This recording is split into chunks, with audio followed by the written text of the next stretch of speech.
The variables inside the .env file do not magically establish a connection with our MySQL database. Many Laravel functionalities have a configuration file, where variables from the .env file will be used. Inside the root of our project directory, you will find a config directory right at the top, where you will find a total of 15 configuration files. The one we're going to cover in this video is the databases.php configuration file. Every configuration file inside a Laravel application has the same structure, where it always returns an array.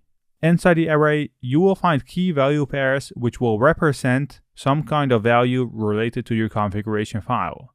The first key value pair that we have right here is the default database, where the value is coming from the .env file through the env method, where it will search for a database underscore connection variable inside the .env file. And in order to prevent errors, the .env method accepts an optional second parameter, which will be the backup database connection. So if we remove our db underscore connection variable inside the .env file, right here, it will by default grab a MySQL database connection. So let's quickly undo that. Alright. If we scroll down a little bit, you will find a new key value pair which is representing the database connections that you could set up for your application. In the previous episode, I've mentioned that Laravel supports a couple databases. Some of those have been defined right inside of the connection tab that we have right here. In case you want to use a database that has not been defined right here, you could simply copy paste a connection right at the bottom and change up the values that you'll see.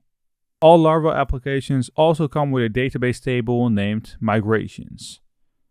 Right here, you will find a key value pair which tells which table needs to be used to determine the migrations table. So once you run php artisan migrate through the CLI, which we will cover later on, it will also create a migrations table for you where it will store all the migrated tables. Finally, it has another connection for the Redis databases right here. And Redis is basically an open source, fast and advanced key value store that is highly used in Laravel.